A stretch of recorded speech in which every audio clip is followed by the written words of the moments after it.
At this point, I am very, very happy to introduce Dr. Peter Higgins with the Philosophy Department. Please join me in welcoming Peter.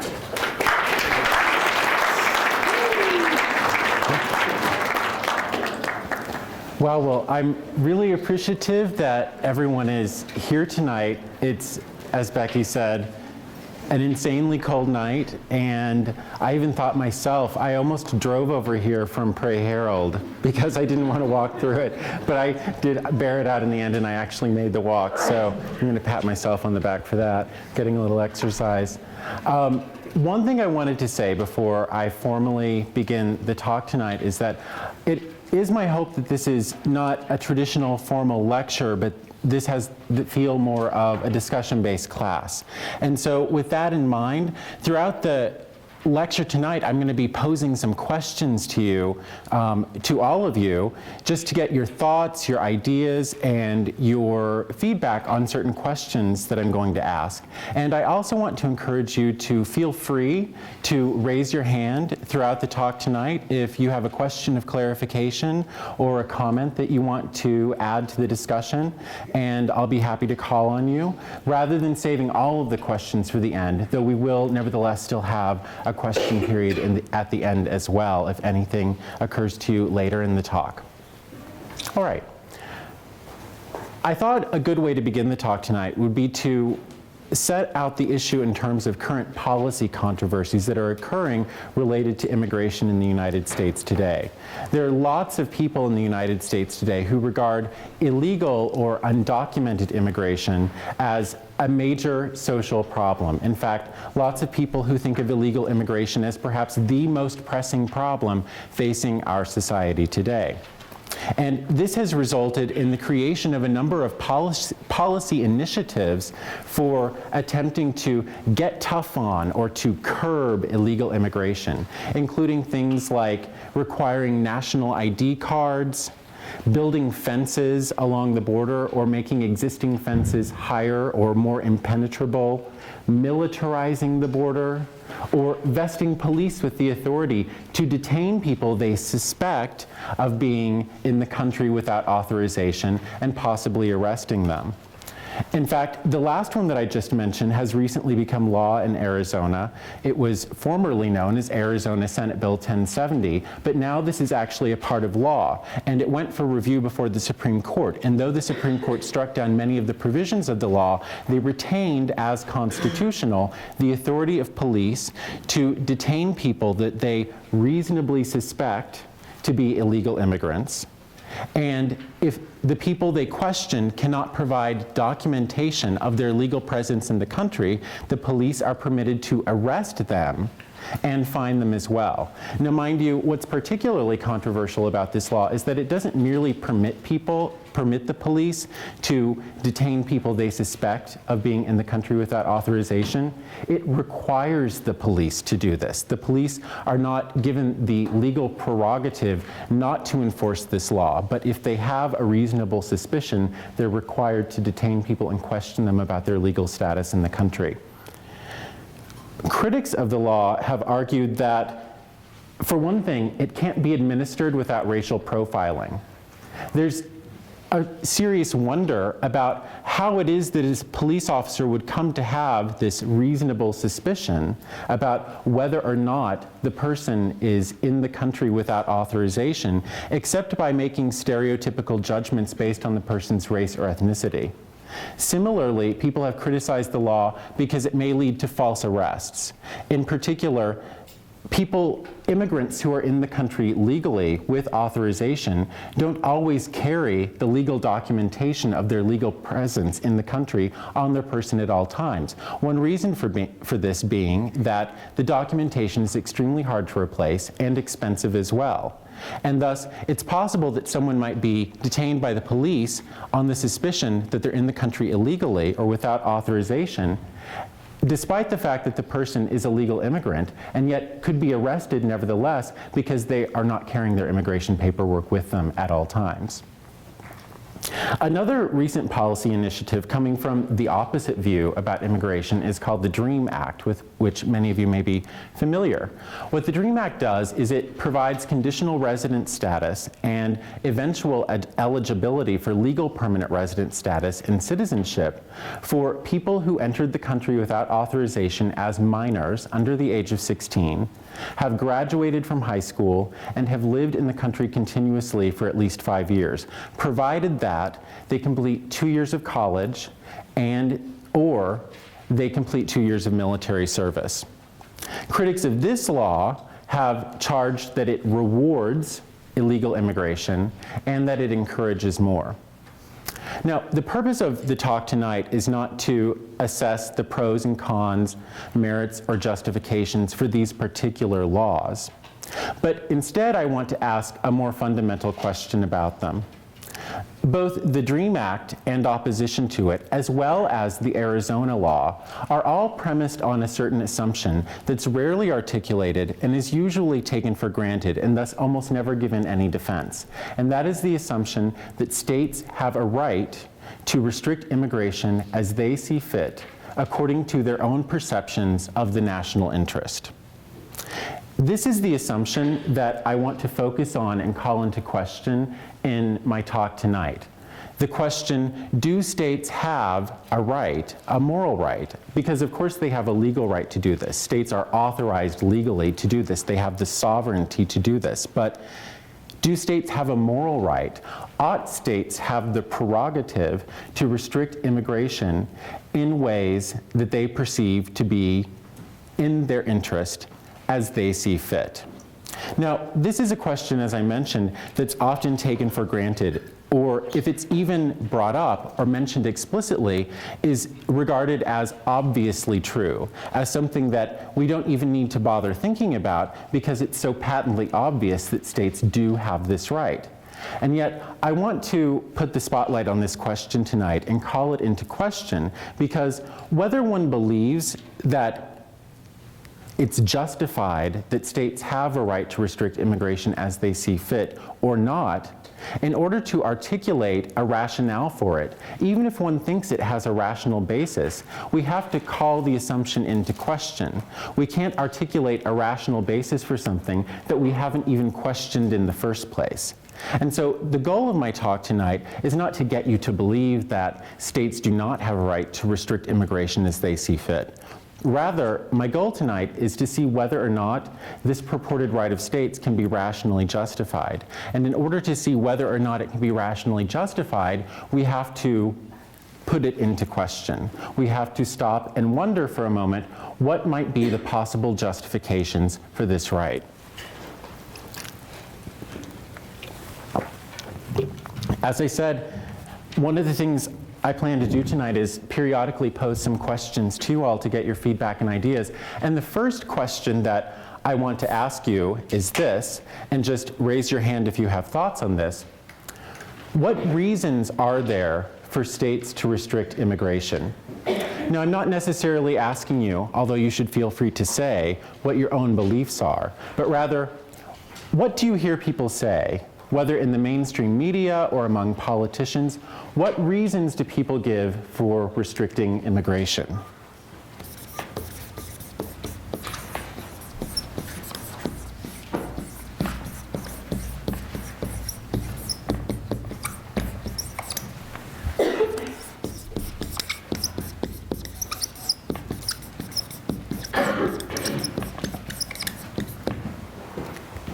And I thought I saw, yes, right here.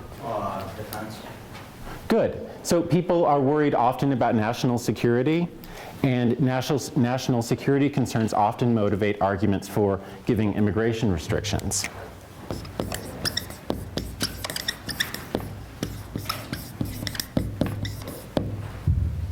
Lack of employment. Right. More generally, people will say that immigration has negative effects on the economies in various respects, such as with respect to employment, that justify placing certain restrictions on immigration.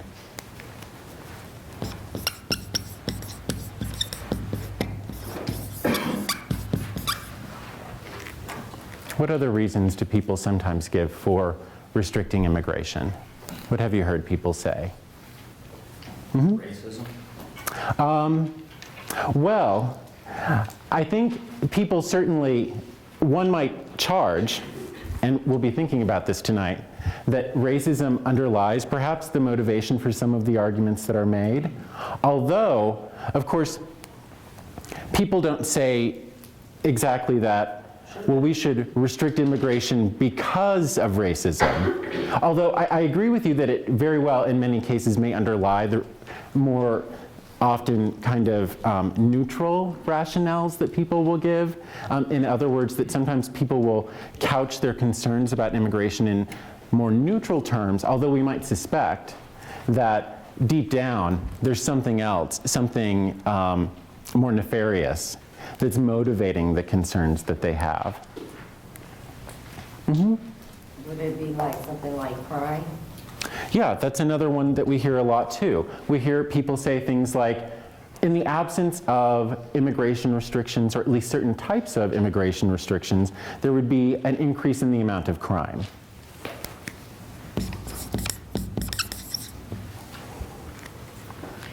Yes?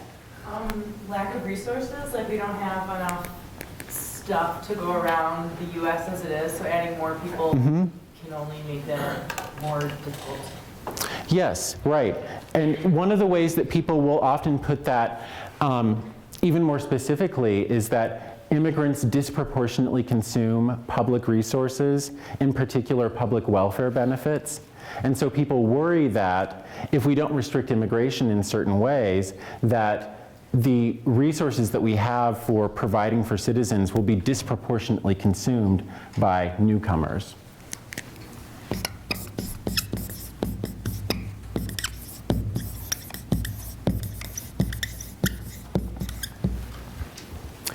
These certainly capture many of the reasons that people will give for restricting immigration, and I want to add to this list one other that you hear articulated often as well, and that is that immigration must be restricted in order to preserve certain valuable aspects of the national culture.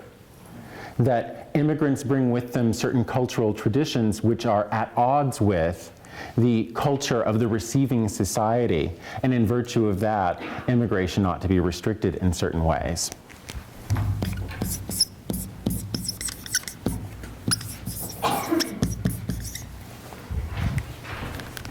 So let's now turn to looking at some of these claims that are made. On the handout that I made for you all, I left the spaces for reasons for restricting immigration blank, but you've helped me all perfectly because these were the 5 I was hoping we would talk about. So excellent job. Let's talk about first the argument from economic effects. The argument that immigration ought to be restricted in virtue of certain economic effects that it has. Now, when people articulate this argument, there are 2 types of things you will often hear people saying. The first thing that people will say is that immigrants steal our jobs. That's the kind of thing that people will say frequently, whether it's politicians or pundits in the media or your family members when you see them at reunions. People will say, immigrants steal our jobs. And the other thing that you sometimes hear people saying is that immigrants cause wage depression among current citizens. That by increasing the size of the labor pool, immigrants cause wages to go down in the receiving society, whether or not they are taking our jobs. So let's talk about each of these claims in turn, specifically focusing on the steal our jobs claim. One problem with this argument is that it's simply empirically false. This argument suffers from empirical and philosophical problems, but I want to talk first and mention to you an empirical concern about this argument, which is that it's simply not true. Now, people have a lot of ideas about immigration and the effects of immigration, but one thing you'll notice about all of these arguments for restricting immigration is that they appeal to certain consequences that immigration is supposed to have for the receiving society. But if we're going to talk about the consequences, the factual consequences that immigration has for the receiving society, we can't simply know what they are a priori. We can't intuit them. We can't simply know by thinking about it. We have to study these subjects scientifically. We have to rely on the data and studies of social scientists. And one thing that studies of social scientists confirm in reference to the economic effects of immigration, and particularly the claim that immigrants come to occupy some of a limited number of jobs or a fixed number of jobs that the American economy contains, is that it's based on the false assumption that the American economy contains a fixed number of jobs. But in fact, what social scientific data confirms is that immigrants, on average, tend to create more jobs than they occupy. For each immigrant that the United States admits, even if the immigrant occupies one of the jobs in the economy, the effect of their presence in the economy causes more jobs to be created, more than the number that they're occupying, not merely one additional job, but even more than that, 1.5 or 2 jobs for every job that an immigrant occupies. And this is in part due to 2 reasons. The first being that immigrants often start businesses which employ people, and thus they create their own job, not occupying an existing job in the economy, and thereby create jobs for others. And another reason that's often given is that immigrants work for wages lower than what citizens would be willing to work for. And this has the effect of allowing companies to expand more quickly than they otherwise would, and thus increases the total number of jobs.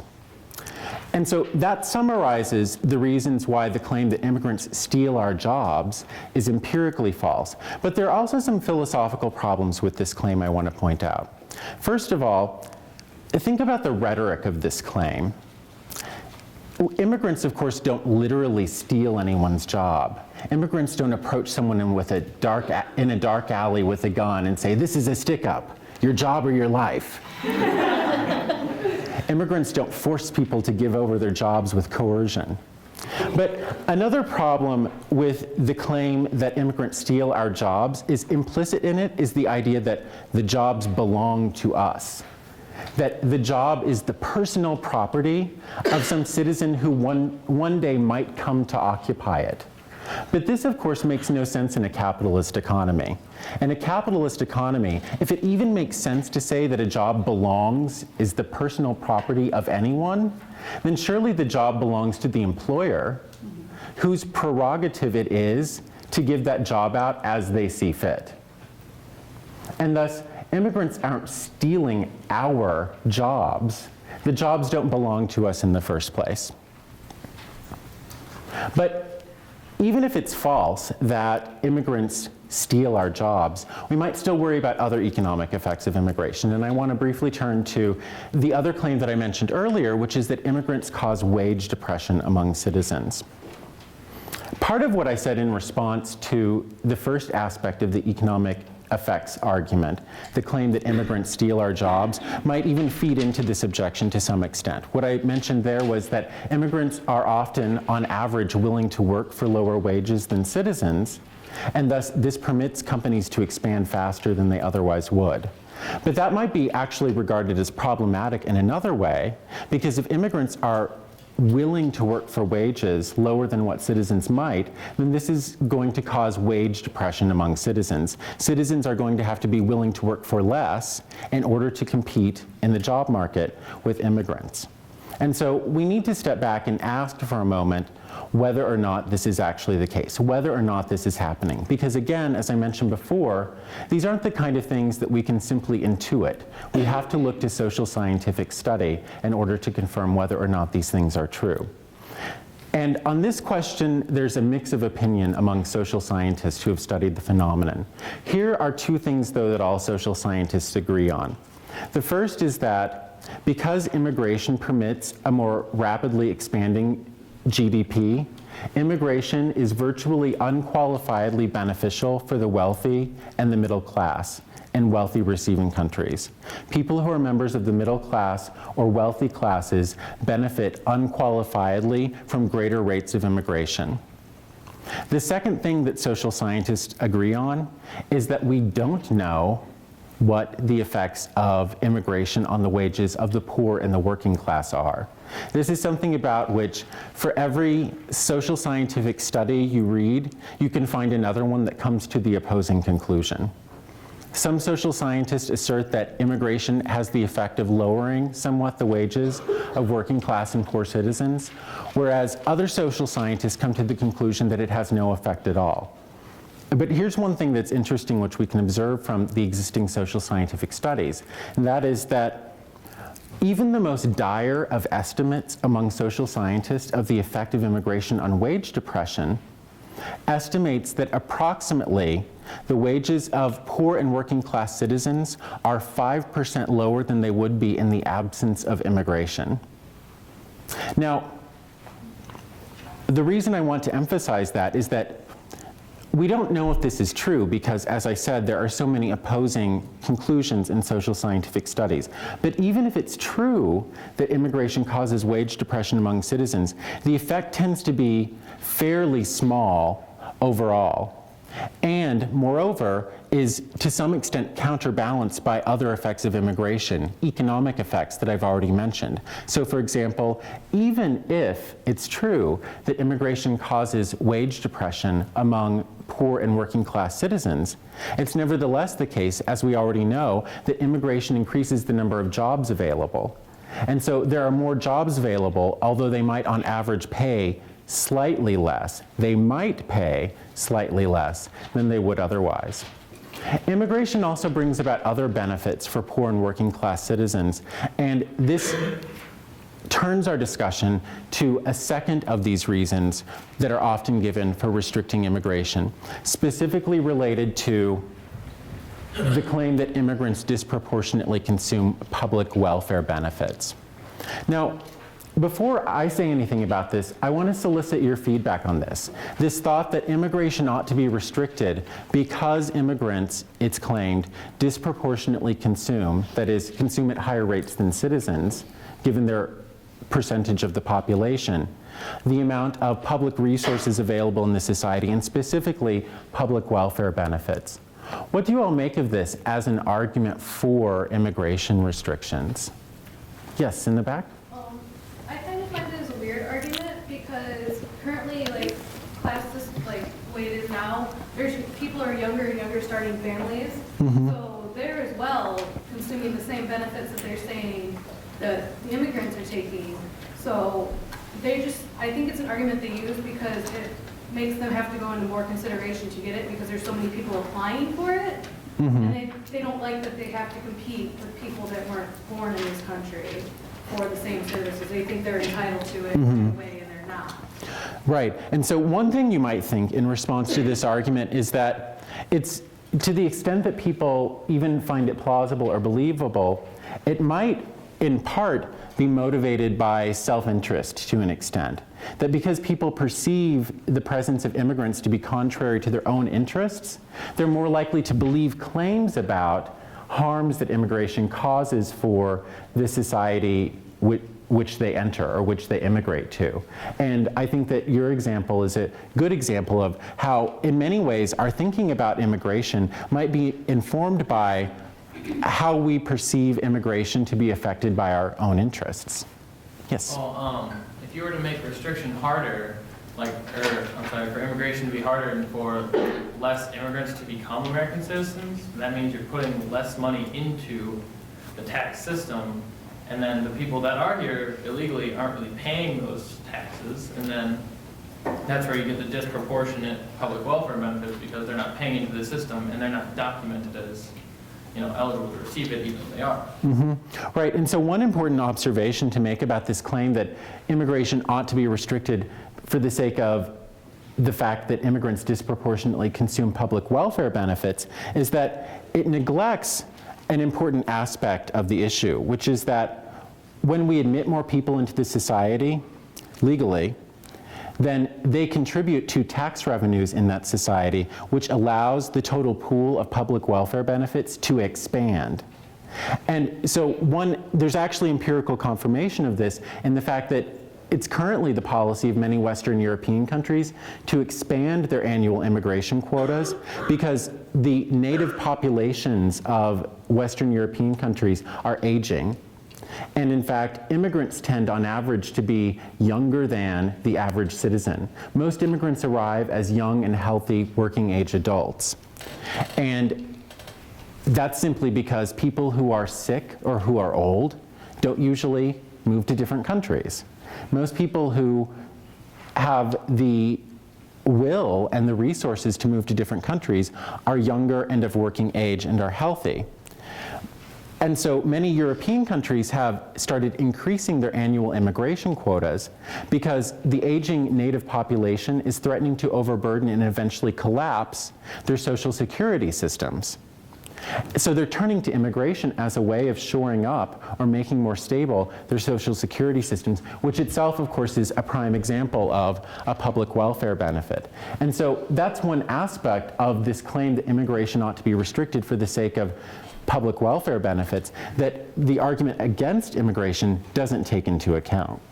Yes? When we're talking about those people use more public welfare benefits, are we talking about legal immigration or illegal immigration? Because when we talk about welfare, we're talking about dealing with the DHS and applying. And when you apply as an immigrant and you do not have a social security number, you're out of there. And those immigrants do not have a social security number. Sometimes they have a fake one, and when they have a fake one, they are so scared of using it because if the government realizes that they're going to be deported, they don't even go to those offices.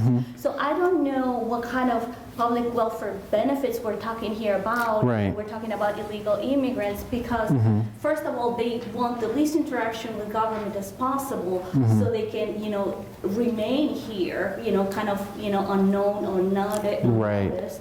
And at the same time, the system works well in the sense of they ask you for tons of paperwork before they can give you $10. Right.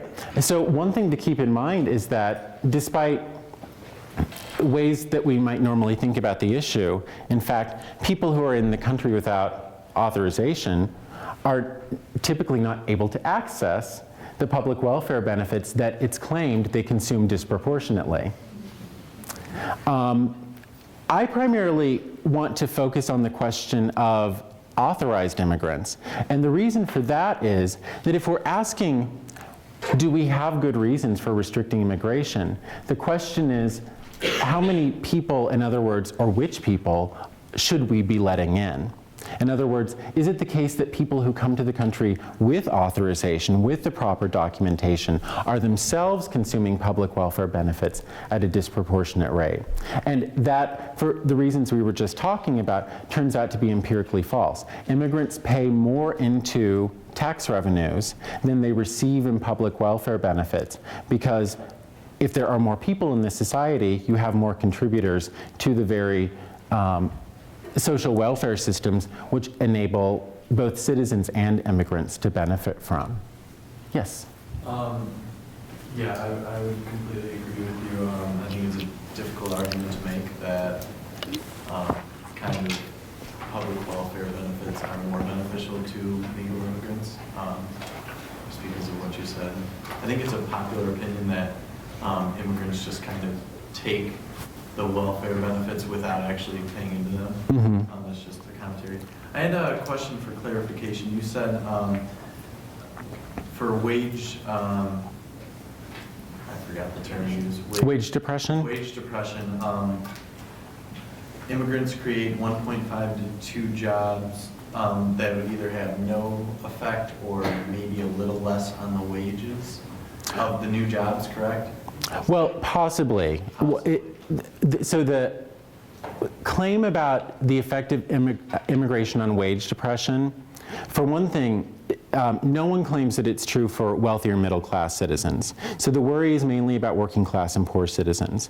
And for every study that says immigrants do cause wage depression, there's another one that says they don't. And so that's an open question at this point. There's not any social scientific consensus on that issue. But what I wanted to emphasize is even if the worst case scenario is true, And immigrants do cause a certain level of wage depression. As I said, the worst it's ever estimated at is about 5%. It's nevertheless the case that there's this countervailing benefit, which is that there are more jobs.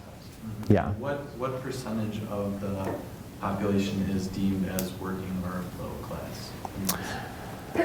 Well, it depends on how those things are defined. And they tend to get defined in somewhat arbitrary ways, usually by reference to household income and by the Census Bureau. And the way that they define those terms is often motivated by political considerations. So for example, if you lower the household income required to count officially as poor, then it looks like poverty has reduced, gone down in the society, even though people aren't actually doing any better than they previously were. But I would want to give a more principled definition of working class or poor. What I mean by working class, and this is what I mean when I've been using the term up to this point, is essentially people who have to sell their labor in order to have money. In other words, people who don't simply make money through investments, in other words, or people who, in other words, people who are not, to be slightly more technical, who are not the owners of the means of production, but rather people who have to actually perform labor in order to receive a wage, but for whom the wages don't, or their positions don't entitle them to a significant degree of professional autonomy in the way they perform their jobs. That's what I have in mind for working class. Sorry to sidetrack, it was just, Sure, no, it's a good clarification. Let me make one other quick point about the public welfare benefits argument. Even if everything that opponents of immigration say about immigrants consuming public welfare benefits were true, it nevertheless would not support the conclusion that it's meant to support, which is that immigration ought to be restricted. And this is because there would be another means of avoiding this alleged harm, namely, and I'm not endorsing this, but pointing out that the argument doesn't justify its conclusion, that if societies were worried about the rate at which immigrants consume public welfare benefits, then they could simply restrict access to public welfare benefits to citizens. In other words, the argument does not justify entirely preventing foreigners from entering and residing in and working in the territory. It simply would justify, at best, if the argument were otherwise completely successful, restricting access to these benefits it's claimed immigrants disproportionately consume to citizens alone. All right, let's turn now to a slightly different kind of argument. One thing that people often claim, and I want to look now at the fifth argument, is that immigrants pose a threat to the culture of the receiving society. Now, we want to clarify this argument a little bit, because the claim when people say that immigrants threaten the culture of the receiving society is not that immigrants would cause the society to become cultureless, that the effect of immigration is to leave the society devoid of culture. The claim rather would have to be something more like this, that immigrants cause the culture to change in some way.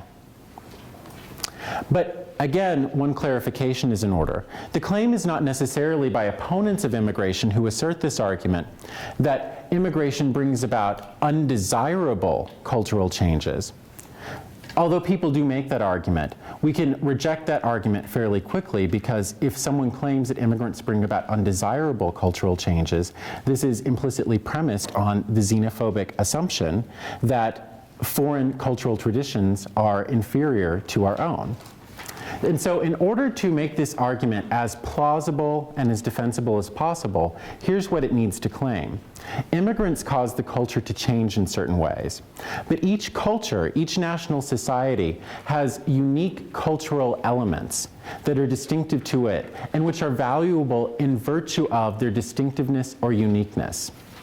But in the absence of immigration restrictions, cultures would cease to have the elements which make them unique or distinctive. And because that uniqueness or distinctiveness of cultures is valuable, immigration ought to be restricted in the ways necessary in order to avoid the threat to the uniqueness or distinctiveness of the culture. Thus, people who make this type of argument for immigration restrictions will typically say that our immigration laws ought to have certain criteria built into them to judge the affinity or dissimilarity of the immigrant from the native culture of the receiving society.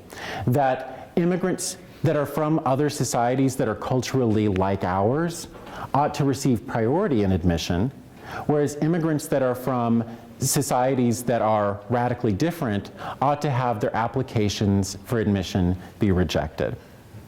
So having briefly summarized the type of argument that's being made here, what are your reactions to this argument? What do you think of this type of argument as a ground for restricting immigration? Yes? Well, it doesn't really make sense to me because, I mean, we're kind of founded on a nation of you believe what you want and you do what you want. I mean, we are a nation basically founded on immigrants, essentially. I mean, people who were here before us make up, I think, like less than 1% of the population to start with now. Right. So we're founded on immigration. We're founded on blending all these different cultures and stuff to start with. So when people make this argument, I find it hard to find merit in it because, I mean, that's how we got started and that's how the Constitution is set up so that we can all believe what we want and practice what we want.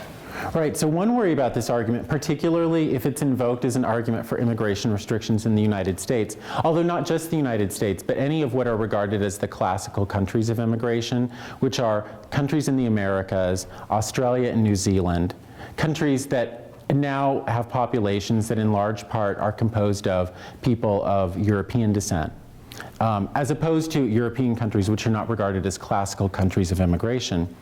All of these countries are founded on certain constitutional principles, one of which is a respect for cultural difference, and particularly the belief that it's not appropriate for the state to interfere with people's conceptions of the good, people's views about what a good way for a human being to live their life is.